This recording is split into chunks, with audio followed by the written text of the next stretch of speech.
The emergency ward had already gone quiet before anyone noticed the doors were locked. Monitors kept beeping, steady, indifferent. A gurney stood abandoned in the corridor. 2 nurses whispered near the supply room, unsure whether to move or wait. At the far end, a man in a visitor's jacket stood too still. No one saw when the security feed cut out. "Stay where you are," he said calmly, but the way he held his hand beneath the fabric told a different story. The junior nurse at the desk didn't look up right away.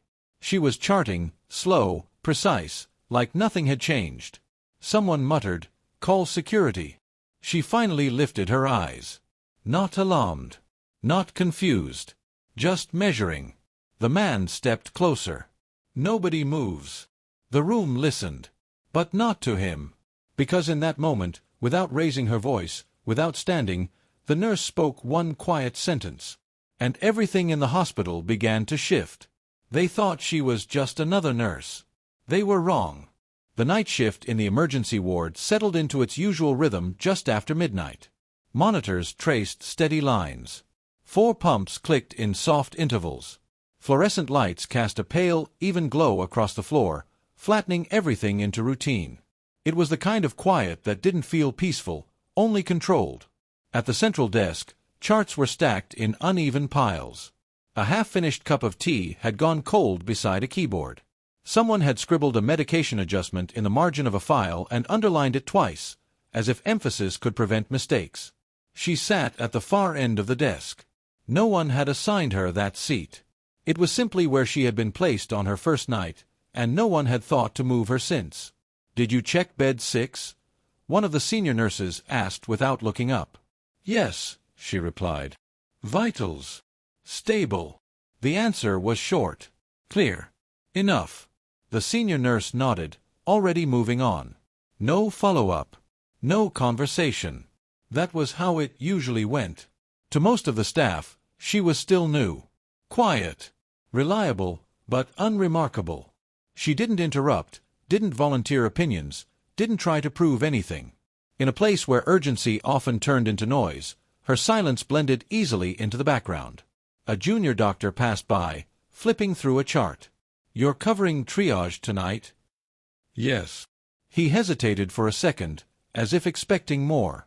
When nothing came, he gave a brief nod and kept walking. Across the room, a patient shifted restlessly behind a curtain. The monitor above him flickered slightly before stabilizing again. No one reacted. She noticed. Her eyes moved once, just enough to confirm the reading, the pattern, the timing. Then she returned to her chart. A stretcher rolled in from the corridor. The wheels squeaked faintly on one side. The attendant guiding it adjusted his grip, compensating without thinking. The patient on it was semi-conscious, breathing uneven but consistent. "BP dropping earlier," the attendant said. "How much?" she asked. "Not sure. They said it stabilized."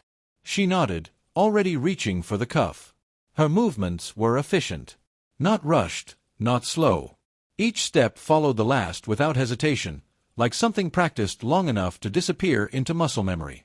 She didn't ask unnecessary questions. She didn't repeat instructions. Within seconds, the reading came in. "Pressure is holding," she said. "We'll monitor." The attendant exhaled, relieved, and moved on. No one commented on how quickly she had assessed it. No one noticed that she had adjusted the patient's arm slightly before taking the reading, just enough to avoid a false drop. It wasn't something taught in standard training. At the far wall, the security monitor displayed a rotating set of camera feeds. The entrance. The hallway. The parking area. For a brief moment, one of the screens flickered. Just a fraction of a second. Then it returned to normal. Most people wouldn't have registered it at all. She did. Her gaze lifted, steady, holding the screen for a second longer than necessary. The image looked unchanged. The hallway empty. The doors closed. But something about the timing stayed with her. She didn't react. Instead, she marked the time in her head and returned to her work. "Can you grab supplies from storage?" Another nurse called out. "I'll go," someone else answered. She remained where she was. Not avoiding the task. Just choosing not to leave the desk. From where she sat, She could see the main corridor, the patient bays, and the reflection of the entrance doors in the glass panel near the medication cabinet. It wasn't a perfect view, but it was enough. A few minutes passed. The ward continued its steady motion. A doctor dictated notes under his breath. A machine alarm beeped twice before being silenced. Someone laughed quietly at something on their phone, then stopped when they realized how loud it sounded. Normal. Almost. Her pen paused above the chart. Footsteps. Not unusual. There were always footsteps, but these were measured.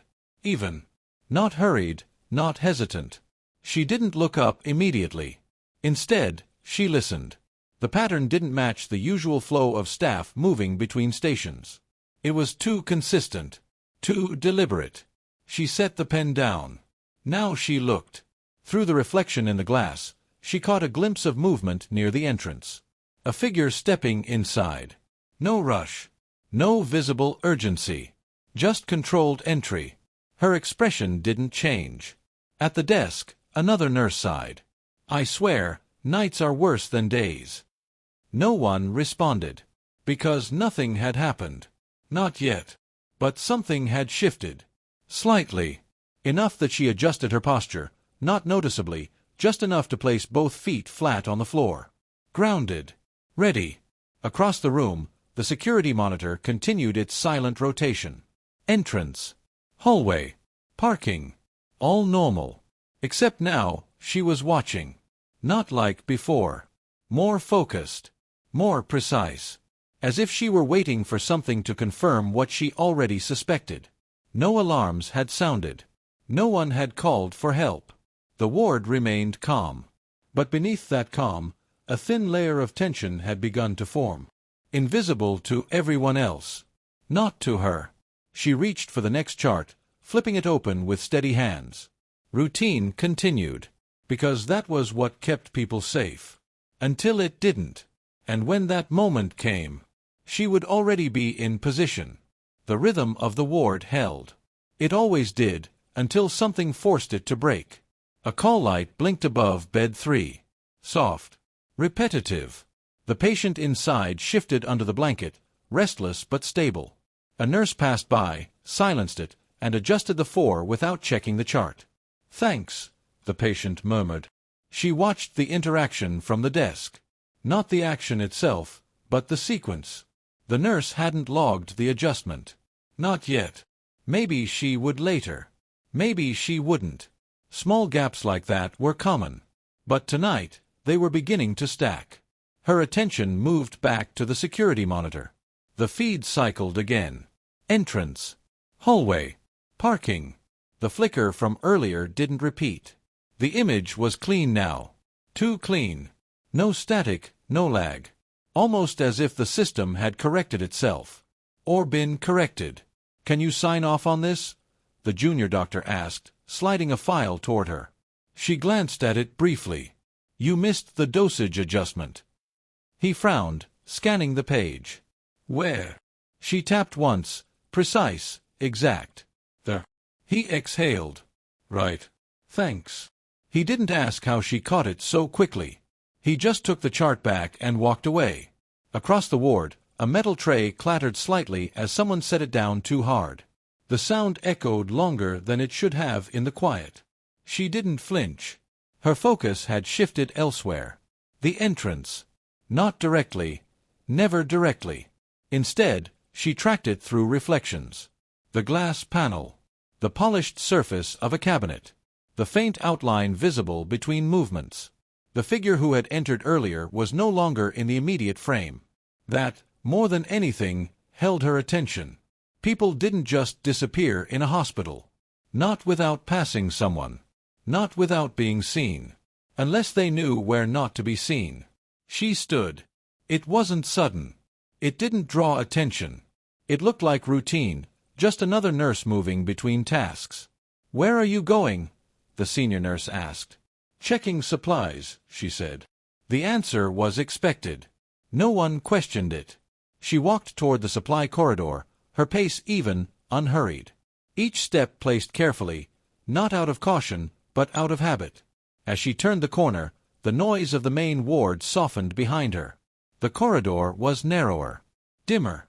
Shelves lined one side, stocked with sealed packages and labeled bins. A faint hum came from the ventilation above. Halfway down, she stopped. Not because she had reached anything. Because something was off. The door at the far end, normally kept slightly ajar, was closed. Fully. It wasn't locked. The handle sat in its usual position. But it wasn't open. She stood there for a moment, still. Listening. Nothing. No movement. No voices. No shift in air pressure. Just silence. Her hand didn't reach for the handle. Instead, she turned slightly, scanning the corridor behind her. Clear. When she moved again, it wasn't toward the door. It was back the way she came. At the main ward entrance, a stretcher was being wheeled in. Different patient. Different team. Everything looked normal. But the timing didn't align. She returned to the desk. "Supplies okay?" someone asked. "Yes," she said. It wasn't untrue. She hadn't checked. But she didn't need to. Her eyes moved to the security monitor again. The feed cycled. Entrance. Hallway. Parking. Still clean. Too consistent. She leaned slightly toward the keyboard and tapped a few keys. The system responded slowly, half a second longer than expected. She didn't repeat the action. Instead, she withdrew her hand. Across the room, the junior doctor called out, "We might need another line in bed 5. "I'll handle it," another nurse said. "I'll assist," she added quietly. No one objected.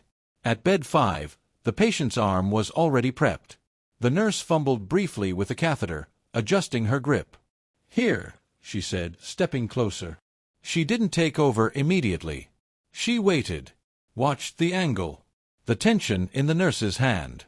The slight misalignment that would cause a miss. Then, without comment, she adjusted the wrist. Just enough.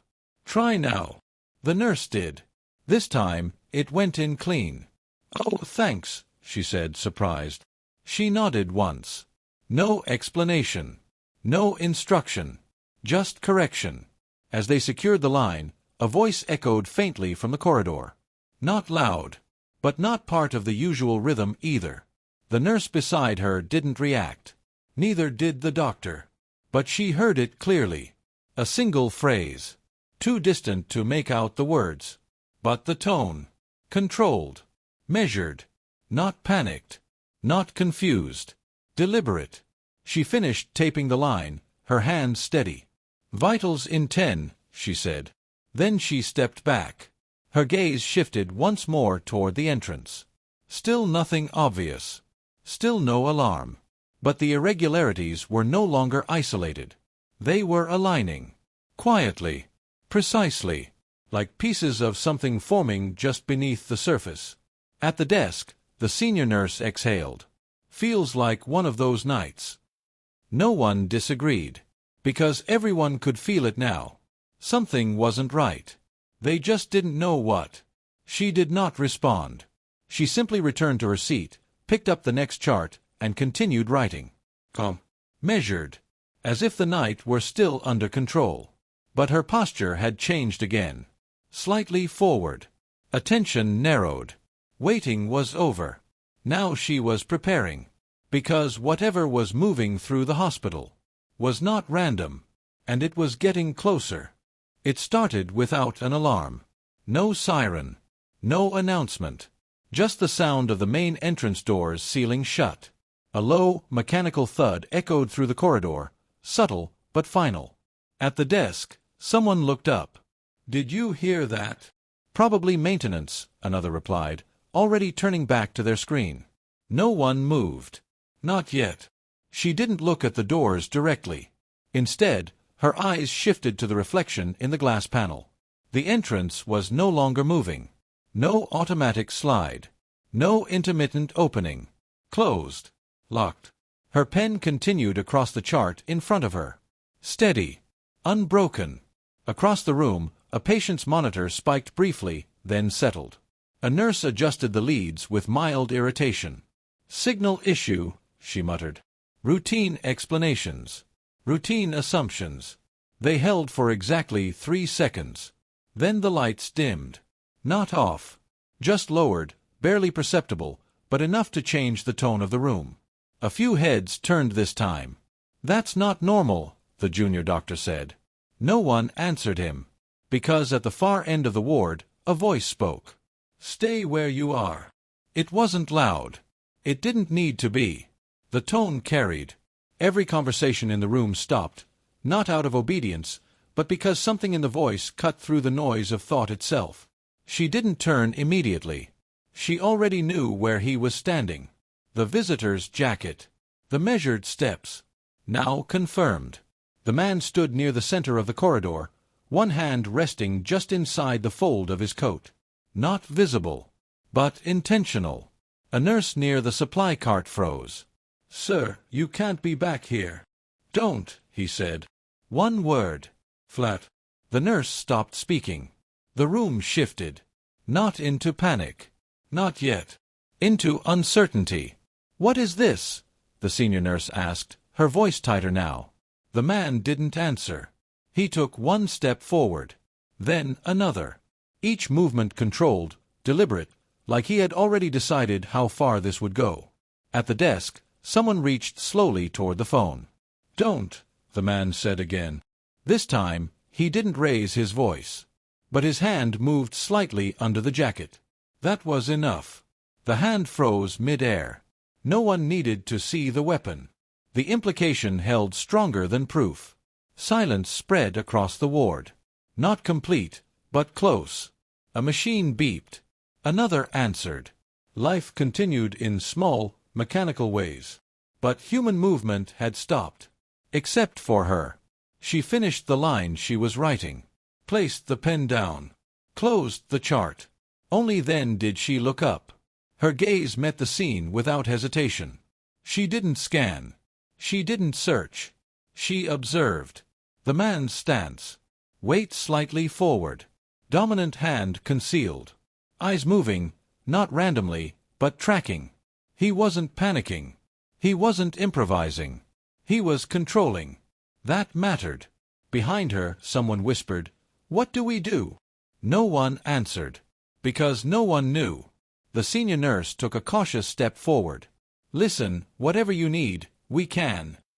"Everyone stays where they are," the man interrupted. His tone didn't rise. But it hardened.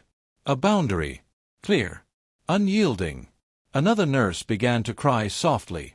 A patient shifted under a curtain, confused by the sudden stillness. The man's eyes flicked toward the sound. Quick. Assessing. Then back to the room. He wasn't here for chaos. He was here for control. That narrowed the possibilities. At the desk, the junior doctor swallowed. "We should call." "There's no one coming," the man said. The words landed quietly, but heavily. Communication lines. Doors. Security feed. All aligned now. Not random. Planned. She stood. This time, it was visible. Not dramatic. Not abrupt.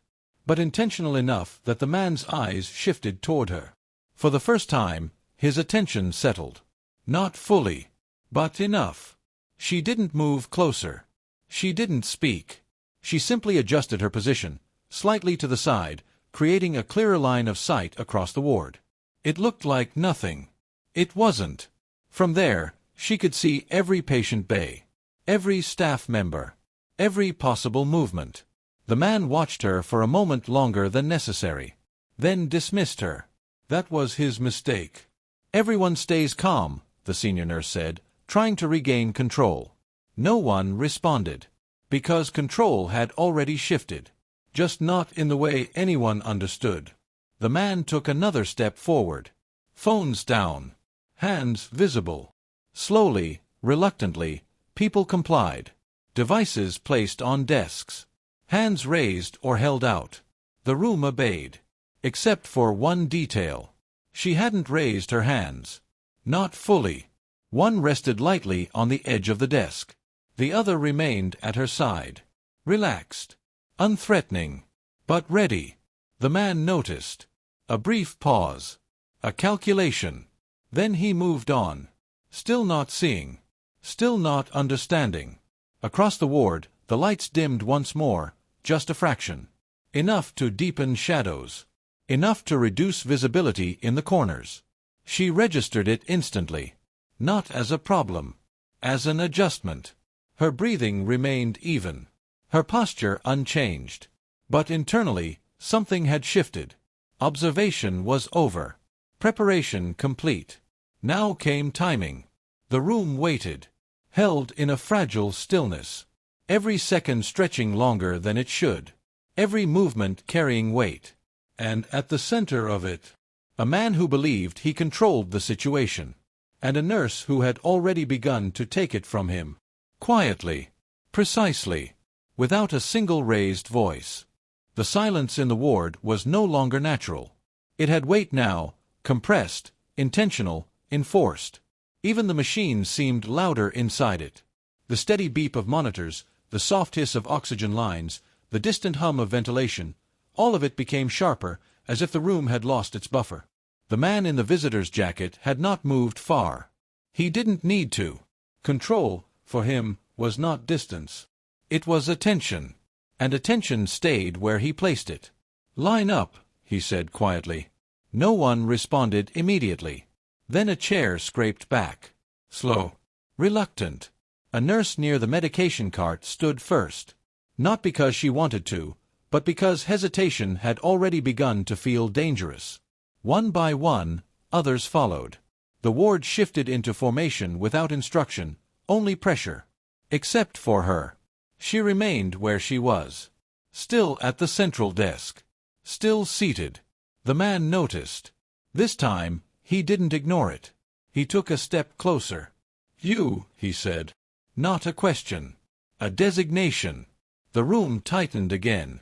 Heads lowered slightly. Someone stopped breathing too loudly. She didn't react right away. She finished writing one final line on the chart in front of her. Then closed it. Only then did she look up. "Yes," she said.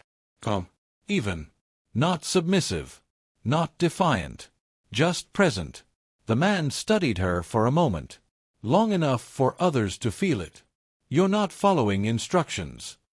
Her gaze stayed steady. "I am." A pause. It was small, but it changed the temperature of the room. He stepped closer again. Now he was within the boundary of the desk area. Close enough for clarity. Close enough for threat. "Hands where I can see them." She didn't move immediately.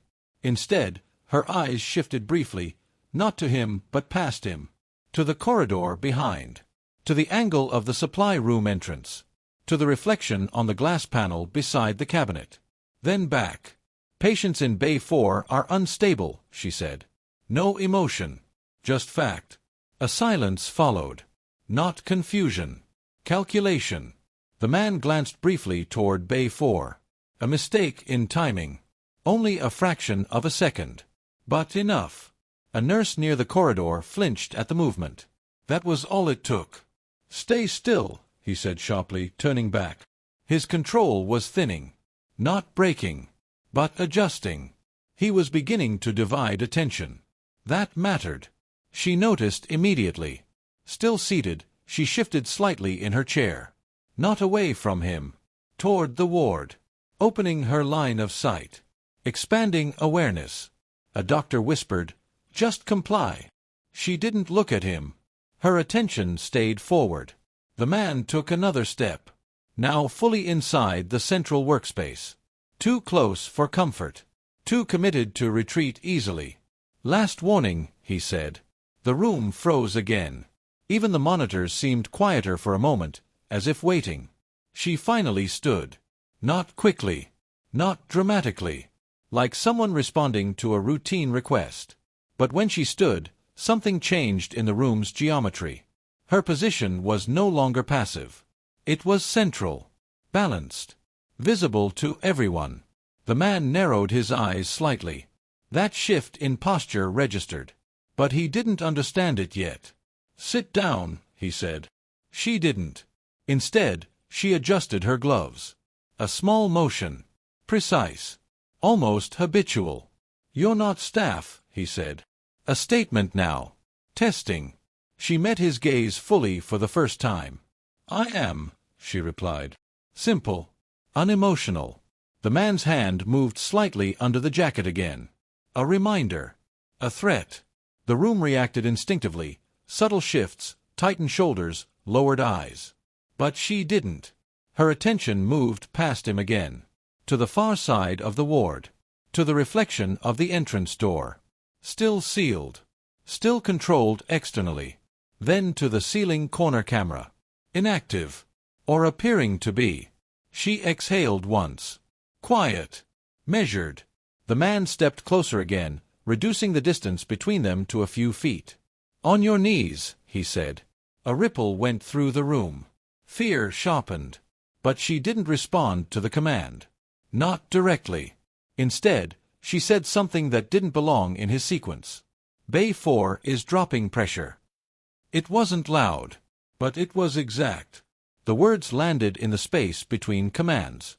A fracture in focus. The man hesitated, just briefly. Not because he believed her, but because he had to process it. That hesitation cost him attention elsewhere. Behind him, a monitor beeped twice in quick succession. A nurse turned instinctively. A patient shifted. The room began to split its focus. She saw it. That was enough. She moved. Not toward him. Not away. Sideways. One step. Then another. Positioning herself between sightlines, not confrontation. The man reacted late. You. But he didn't finish. Because in that moment, something changed in the ward's rhythm. Not loud. Not visible. But coordinated. A subtle shift in attention across multiple staff members. A glance exchanged. A step taken at the wrong time. A distraction forming without instruction. And she was at the center of it. Still calm. Still measured. The man realized it a fraction too late. The room was no longer holding its breath for him. It was beginning to breathe around her. The shift was no longer subtle. It was there now, in the spacing between people, in the direction of their eyes, in the hesitation that didn't belong to fear alone anymore. The man still stood near the center of the ward, but something had changed in how the room responded to him. Not openly. Not enough to challenge him. But enough to no longer orbit him completely. And he felt it. His gaze moved faster now. Less controlled.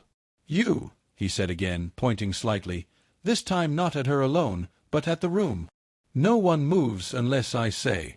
The command landed. But it didn't settle the same way as before. She noticed immediately. Not the words. The decay in their effect. From her position, slightly offset from the desk now, she saw everything. The patient in Bay 4, stable but flagged. The junior nurse near the supply corridor, too close to an exit point. The senior nurse, positioned too far from cover. And the man, still centered. Still trying to hold the room through presence alone. Not structure. Not backup. Just pressure. That meant something. It meant he was adapting in real time. It also meant he was alone in doing it. She turned slightly, adjusting her stance again, not toward him, but away from predictable alignment. A small shift, but deliberate. At the central monitor station, the screen flickered again. This time longer. Half a second. Then normal. She saw it. And more importantly, she understood what it meant. Not failure. Interference. Manual or external override was active. Which meant this wasn't purely internal anymore. It never was. The man moved a step toward Bay 4. Immediate. Reactive. The instability she mentioned had worked, not as truth, but as distraction. That was useful. She didn't stop him. She let him look. Let him divide himself further. Because while he focused forward, she was building a map. Not on paper. In motion. Every staff member. Every exit. Every blind angle. Every hesitation. The ward wasn't chaos yet. But it was becoming divisible. That was the first stage of control loss. A crash doesn't start when things break. It starts when systems stop aligning. Vitals. The man snapped toward a nurse near Bay 4. She hesitated. Too long. Answer, he said sharply. Dropping, she said quickly. Real. But not critical yet. Still stable enough to lie between urgency and delay. The man's attention locked there. Again. She watched him, then shifted her gaze slightly downward, to the floor plan in her mind. Corridor width. Distance between beds. Time needed to cross without obstruction. Angles of visibility from the desk. The placement of the medication cart. The reflection point from the glass cabinet. She wasn't reacting. She was measuring. A quiet competence that didn't announce itself. The kind that never needed confirmation. Behind her, someone whispered, "She's not scared." No one responded. Because it wasn't fear that was absent. It was something else. She stepped toward the central aisle now. Slow. Controlled. Not drawing attention. Just changing position. The man noticed, but only partially. His focus was still split. That was the opening. "Stop moving," he said. She did not. Not immediately. Instead, she stopped at a point between two beds. A neutral zone. Where sight lines intersected. Where movement could branch. Where control could either hold or fracture. She looked toward Bay 4 again. Then spoke, not loudly. Pressure stabilizing. A lie. Not for deception. For timing. The nurse at Bay 4 hesitated, but followed. Yeah. Stabilizing. The man's eyes narrowed. Something was off. He could feel it now. Not in action. In coordination. People weren't acting randomly anymore. They were aligning. Not with him, but around something else. His hand tightened under the jacket. "Everyone stays in place," he said again. But the repetition revealed something he didn't intend. He was reinforcing, not commanding. That difference mattered. She saw it immediately, and she adjusted. One step closer to the supply corridor. Not escape. Positioning. Now the room was layered in invisible geometry. The man near center. Patients fixed. Staff partially mobile but constrained. Exits partially monitored. And her. Moving through the gaps between certainty. He turned slightly, scanning. For the first time, not fully confident in what he was holding. That was the moment it began to shift. Not visibly. Not loudly. But structurally. And she knew it. Because she had stopped observing him as a threat. And started reading him as a system. Systems could be disrupted. Not by force. But by alignment change. The man spoke again, but his voice was less stable now. "Tell me what you're doing." She didn't answer immediately. Instead, she looked once more across the ward. Every angle confirmed. Every movement accounted for. Then she said simply, "Keeping patients stable. No emotion. No defiance. Just function." But the room heard something different in it. Not obedience. Not resistance. Something closer to authority that didn't need permission. And for the first time, the man didn't respond right away. The pause in the man's response lasted only a few seconds. But in a controlled space, seconds were not neutral. They accumulated pressure. He noticed it too late. The room was no longer reacting in single steps. It was beginning to respond in patterns. He shifted his stance slightly, trying to reassert presence. "Everyone," he said again, slower this time, "stay exactly where you are." The repetition was no longer command. It was reinforcement. And reinforcement meant something was already weakening. She saw it clearly now. Not his strength. His dependency on reaction. He needed fear to stay stable. Without it, he was forced to adjust. And adjustment was where control broke. She moved. Not toward him. Not away from him. Across him. A lateral step that placed her line of sight over 3 zones at once. Bay 4, the central desk, and the corridor entry. The man tracked her immediately. "Stop," he said. She did not. This time, she didn't even acknowledge the instruction. Instead, she spoke, not to him but into the room. Medication cart needs repositioning. Now. The sentence landed strangely. Not loud, not dramatic, but specific. A nurse near the cart hesitated. Old habit took over. She moved it. 2 steps. Just enough to change its angle relative to the central aisle. The man's head turned slightly. "Don't listen to her," he said sharply. But it came late. The cart had already shifted. And with it, the geometry of the ward changed. She saw it instantly. The line of sight from the man to Bay 4 was now partially obstructed. Not blocked. Interrupted. That was enough. He adjusted his position. A mistake. Because movement meant redistribution of attention. And attention was limited. She took another step. Now closer to the supply corridor edge. Still within view. But no longer central. "Sit down," the man said again, sharper now. This time, there was strain in it. She didn't sit. Instead, she turned slightly toward the nearest nurse. "Check oxygen levels in Bay 2. The nurse blinked. Confused. "Now," she added. Not louder, but firmer. The nurse obeyed. Instinctively. Not because she understood, but because the tone bypassed hesitation. The man noticed. His eyes narrowed. "You are not giving instructions here." She finally looked at him again. Direct. Calm. Measured. "I am responding to patients." A silence. This one different.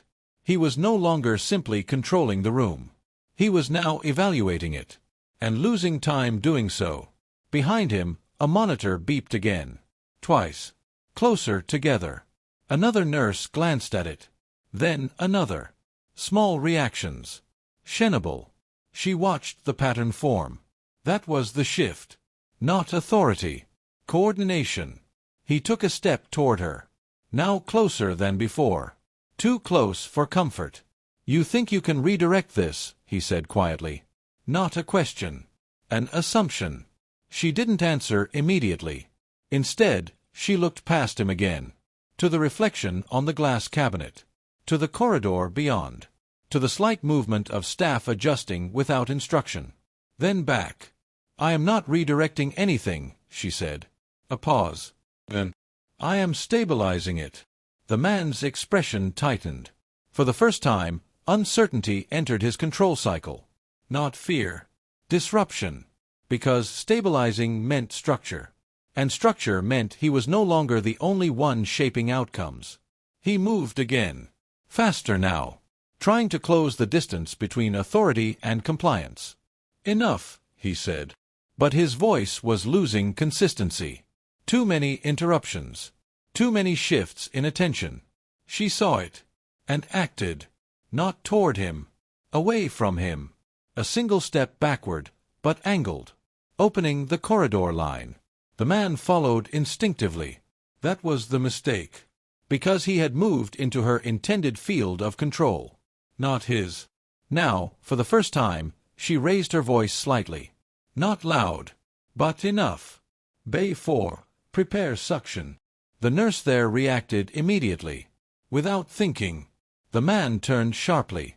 "Don't." But it was too late. The action had already begun. 2 staff members moved in sync. Not panicked. Coordinated. He looked back at her. Realization beginning to surface. Not of identity. Of structure. "You're organizing them," he said. She met his gaze. "Calm." "Yes." One word. No explanation. No apology. No escalation. Just confirmation. And in that moment, something subtle changed in the ward. The staff were no longer reacting to him alone. They were responding to her instructions as well. Quietly. Without breaking protocol. Without overt defiance. Just alignment. He tightened his grip under the jacket. Now fully aware the situation was no longer singular. It had become dual-layered. His control. And something underneath it. She stepped once more toward the corridor edge. Now fully positioned between zones of influence. Not trapped. Not exposed. Balanced. And for the first time, The man was no longer sure which part of the room he was controlling. The balance in the ward had shifted, but it was fragile. Not broken. Not resolved. Just unstable enough that every movement now carried consequence. The man sensed it too. His control was no longer absolute. It was contested in ways he could not immediately isolate. And that made him dangerous.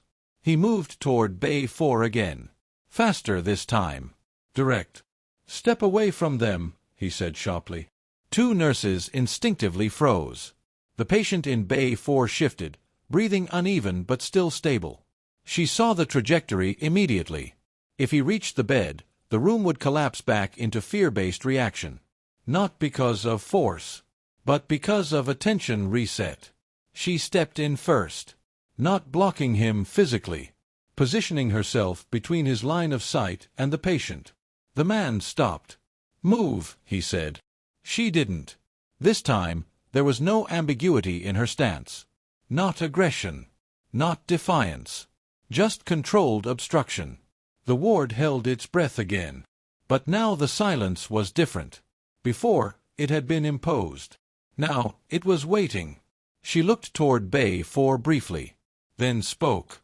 "Pressure is dropping again." A calculated statement. Not entirely false.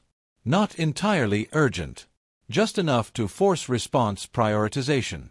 The nurse at the bedside reacted immediately. Checking monitors. Adjusting lines. Engaged. That engagement mattered more than the task itself. Because attention was now divided across multiple points. The man noticed. His jaw tightened. "You are creating distractions," he said. She met his gaze. "No." A pause. Then, "I am maintaining care." The distinction landed. Not emotionally. Structurally. And structure was where his control began to fracture. He stepped closer to her now. Close enough that the space between command and confrontation disappeared. "You are not in charge here," he said quietly. The room stiffened, waiting for response. She didn't immediately answer. Instead, she glanced once, just once, toward the corridor exit reflection. Then back. "That depends on what you are trying to control," she said. A subtle shift. Not confrontation. Reframing. The man's focus narrowed. He was now forced to process meaning instead of issuing commands. That delay cost him again. A monitor beeped sharply from another bay. Two quick tones. Different tone pattern. Urgency indicator. A nurse reacted instinctively. Moving. Without instruction. The system was now self-triggering responses independent of him. That was the risk point. He turned slightly. Too late. Because attention dispersion had already begun. She saw it clearly now. The room was no longer singularly anchored. It had multiple centers of gravity. Him. And her. He noticed movement again at Bay 4. His patience broke slightly. "Stop giving orders," he said. Her response was immediate. "Then stop creating emergencies." Silence. Not emotional. Structural. The man hesitated. For the first time, not because he was assessing threat, but because he was losing clarity on where the threat was concentrated. She used that hesitation. One step sideways. Opening space between herself and the bed. Not retreat. Repositioning. The man followed instinctively. Another mistake. Because movement confirmed dependence on tracking her. And tracking her meant losing awareness elsewhere. A nurse whispered, "She's directing us." It wasn't loud, but it was enough. He heard it. His head turned slightly. That moment of distraction cost him alignment again. She didn't escalate verbally. She didn't increase volume. Instead, "Prepare oxygen support," she said calmly. Bay 4 responded. Immediately. No question. No hesitation. That was the shift. Authority was no longer being requested. It was being assumed. The man realized it. "You're taking control of the room," he said. Not accusation. Recognition. She looked at him. "No," she said again. A pause. Then, "I'm preventing collapse." That distinction hit harder than confrontation, because it implied necessity, not ambition. And necessity cannot be argued against easily in real time. A sound echoed from the corridor. Footsteps. Faint. Distant. Unconfirmed. But enough. The man turned briefly. Just for a second. That was all she needed. She didn't move toward him. She moved the room. "Seal Bay 2 and 4 spacing," she said. 2 nurses adjusted positions. Automatically. The geometry of the ward changed again. Controlled this time. Not chaotic. Structured. The man turned back and saw it. The reconfiguration. Not defensive. Not reactive. Operational. His expression tightened. Now he understood the deeper shift. He was no longer the only one shaping space. She was. Quietly. Without claiming it. Without announcing it. And that made it harder to fight. Because there was nothing visible to dismantle. Only behavior to disrupt. He stepped toward her again. But slower now. Measured. Testing. She did not retreat. She did not advance. She held position. And in that stillness, the ward moved around her. The ward was no longer static. It had become layered, moving in quiet, controlled shifts that did not belong to panic anymore. It belonged to structure. And structure, once formed, was difficult to reverse. The man felt it now in a way he could not ignore. Every time he spoke, the response was slower. Not refusal. Not resistance. Just rerouting. He looked across the ward. Bay 4 stabilized. Bay 2 secured. Movement patterns adjusted without his input. And centered in it. Her. Still calm. Still positioned between zones. Not commanding loudly. Not forcing compliance. Simply existing as the point everything oriented around. That was the problem. He stepped forward again. Faster this time. Trying to reclaim centrality. "Stop all movement," he said sharply. A pause followed. But it was shorter than before. The room did not fully freeze. It adjusted. She saw it immediately. The failure of total compliance. That meant fragmentation had already taken hold. She moved. Not toward him. Not away. Into the operational center of the ward. The space between bays. Where sight lines intersected. Where decisions propagated fastest. The man noticed instantly. "You stay where you are," he said. But his voice lacked certainty now. She didn't respond. Instead, "Reduce movement in corridor," she said calmly. A nurse hesitated. Then complied. Another followed. Not because of authority.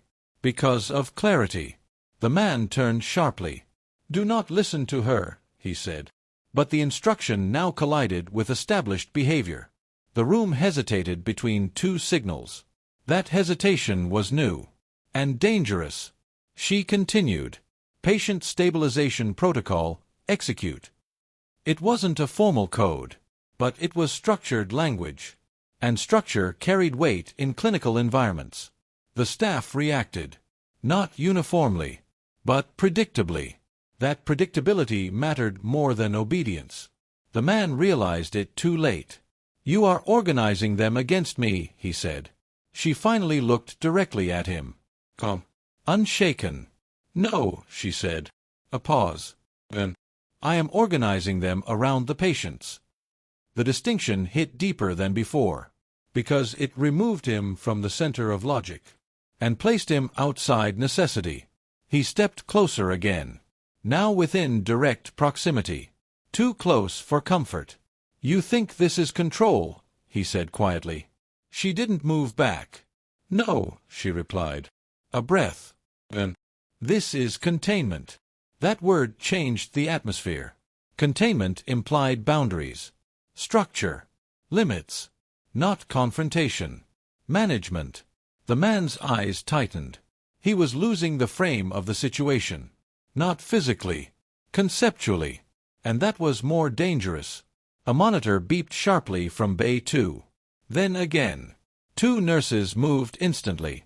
She did not speak. She did not need to. The response was already embedded. The man turned briefly toward the sound. Another loss of attention. She saw it. And acted. "Shift oxygen support to manual control," she said. Immediate compliance. The system adapted. Not because she overpowered it, but because she aligned it. The man turned back and saw the ward functioning without him as its central node. That realization slowed him. For the first time. Not fear. Displacement. "You're running the room," he said. She corrected him instantly. "No." A pause. "Then." "I'm stabilizing what you disrupted." Silence. This time heavier. Because it reframed causality. Not takeover. Correction. That made opposition harder to justify in real-time dynamics. He tried again. "Stop issuing instructions." But the demand came weaker. Less absolute. She didn't respond verbally this time. Instead, she looked across the ward. Confirmed positioning. Confirmed patient stability. Confirmed staff alignment. Then spoke once more. "Prepare for external response." The room reacted. Not to fear. To readiness. That shift mattered. Because readiness meant anticipation of arrival, not survival of current threat alone. The man noticed. "What did you say?" he asked. But there was uncertainty now. She finally turned slightly toward him. "Come." Measured. "Support is coming," she said. Not threat. Not warning. Fact. And in that moment, the balance of the room changed again. Because control is not only about who commands. It is about who the system prepares to obey next. And now, the system was preparing beyond him. The first sound from outside was not a siren. It was controlled movement. Footsteps in formation beyond the sealed entrance. Then a coded knock pattern, short, precise, repeating once. The man near the center of the ward noticed it immediately. His head turned. For the first time, not toward her. Toward the doors. "Stay back," he said automatically, but his voice no longer carried the same weight. It was thinner now. Reactive. Not commanding. The ward, however, had already changed its posture. No one moved toward him. No one moved against him either. They simply held. As if waiting for alignment to complete. The doors unlocked with a mechanical release. Slow. Deliberate. Not forced. Authorized. They opened inward. A team entered. Not rushed. Not chaotic. Structured entry. 3 at first. Then more. Their presence did not fill the space aggressively. It reorganized it. Eyes scanned instantly. Patients, exits, staff positioning, threat vector. One of them spoke into a headset briefly. Short confirmation. Then silence. The man shifted slightly. Hand still under the jacket. But now hesitating. Because the room was no longer his alone. One of the incoming figures stepped forward. His gaze moved across the ward. Then stopped. Not on the man. On her. A pause. Subtle. Recognitional. But not verbalized. She did not move toward them. She did not signal. She remained where she was. Still in the operational center she had created.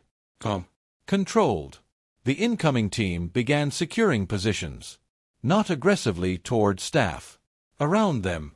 Containing the situation rather than escalating it. The man spoke. "This is under control," he said quickly. But no one responded to him immediately. That silence was heavier than any refusal. A second operative stepped closer to Bay 4. Checked monitors. Nodded once. Stabilized. Routine takeover of care. Seamless transition. No disruption. That mattered. Because it meant the system recognized structure faster than threat. The man took a step backward. Small. Uncertain. The shift had completed without his permission. He was no longer central. He was now contained within a field he no longer shaped. One of the responders finally addressed him. Calm voice. Step away from the patients. Not aggressive. Not loud. Final. The man hesitated. Then complied. Slowly. Reluctantly. But he complied. His authority had been replaced, not challenged. Replaced. He turned his head slightly toward her again, as if trying to re-anchor something. But she was no longer participating in that axis. She was watching the room return to baseline function. That was her focus. Not him. Not recognition. Not outcome. Just stabilization. An operative near the entrance spoke quietly into a device again. Short phrase. Then a pause. The tone changed subtly afterward. Respect. Contained. Measured. But still unspoken outwardly. One of the medical staff approached her cautiously. "Are you okay?" the nurse asked. She nodded once. "Yes." Nothing more. No explanation. No elaboration. The incoming team continued securing the ward. Normalizing it. The man was guided toward the corridor edge. Not restrained violently. Not publicly humiliated. Just removed from centrality. As if he had never been the defining factor of the space. Before leaving, he looked once more toward her. This time, longer. Trying to understand. But understanding was no longer available at that level of awareness. She did not meet his gaze. Not because of avoidance. But because relevance had already shifted elsewhere. Moments later, the ward was quiet again. But different. Not tense. Not controlled by threat. Controlled by function. Monitors stabilized. Movement resumed carefully. Orders now came from both medical leadership and the incoming team, aligned without conflict. She returned to the central desk. Sat down. Picked up the chart she had left earlier. And continued writing. A nurse nearby hesitated. Then quietly adjusted a monitor without instruction. The system was running again. But not as it had been before. There was a new equilibrium now. One no one spoke about. One no one needed to define. From the doorway, one of the responders glanced toward her again. Brief. Respectful. Then away. No salute. No announcement. Just acknowledgement that did not require expression. And she remained seated. Just a nurse again. At least in appearance. The ward moved on. The ward returned to its rhythm slowly, like a system recovering from a controlled overload. Monitors stabilized into their steady patterns. The beeping softened into background noise again. Staff moved, but differently now. More aware, more deliberate, as if the room itself had taught them something without speaking. No one discussed what had happened. Not directly. Not openly. But nothing felt identical to before. She finished the last entry on the chart and closed it with the same calm precision she had used at the beginning of the night. The pen clicked once. Then silence. At Bay 4, the patient was stable. At Bay 2, oxygen support had normalized. The corridor was clear. Security presence remained, but reduced to routine checks and silent coordination. The man was gone. Not visible anymore in the space that had once centered around him. As if the ward had naturally expelled the imbalance. A junior nurse approached the desk hesitantly. "Everything okay now?" she asked. A pause. She looked up briefly. "Yes," she said. No emphasis. No reassurance beyond fact. The nurse nodded, uncertain whether that answer explained anything or everything. Then she walked away. Time resumed its ordinary shape again. Documentation. Adjustments. Quiet instructions. Routine recovery. The kind of normal that only exists after something has been held together at the edge of collapse. She stood. Not abruptly. Not signaling departure. Just transition. She removed her gloves and placed them neatly beside the chart. Then adjusted her ID badge slightly, aligning it with the edge of her pocket. A habit. Or something that looked like one. At the far end of the corridor, one of the responding team members was speaking softly to hospital administration staff. The conversation was low. Controlled. No names raised. No explanations offered. Just acknowledgement of resolution. As she moved toward the exit corridor, a staff member stepped slightly aside to let her pass. A small gesture. Respectful. Unspoken. She didn't acknowledge it outwardly. But she noticed. The hospital doors were no longer sealed. They opened normally now. The system restored. She stepped into the corridor beyond the ward. The lighting there was dimmer, quieter. The sounds of machines faded behind her gradually, replaced by the distant hum of a building returning to routine operations. No one followed her. No one called after her. There was no need. She walked at an even pace. Unhurried. Controlled. Passing signage, intersections, storage doors, each one familiar, each one irrelevant now that the situation had passed. Near the main exit, she paused briefly. Not because she was stopped. Because she chose to. Through the glass, she could see the night outside. Still. Ordinary. Unaware of what had happened inside. Behind her, the hospital continued its recovery without pause. Footsteps approached from behind. She did not turn immediately. One of the response team members stopped a few feet away. There was a brief silence. Not uncomfortable. Just measured. "Everything is stabilized," he said quietly. She nodded once. No more was required. A second passed. Then he added, slightly lower, "Good work." No title was used. No identity confirmed. No elaboration given. Just acknowledgement. She inclined her head slightly. A gesture small enough to be almost invisible. Then turned toward the exit again. And continued walking. Outside, the air was cooler. The hospital behind her remained active, but distant now. A place returning to itself. She stepped away from the light of the entrance and into the darker stretch of the walkway beyond. No urgency in her movement. No change in expression. Just quiet departure. Behind her, the doors closed gently. Not locking. Not sealing. Just ending the passage. And the night carried on. As if nothing extraordinary had ever interrupted it.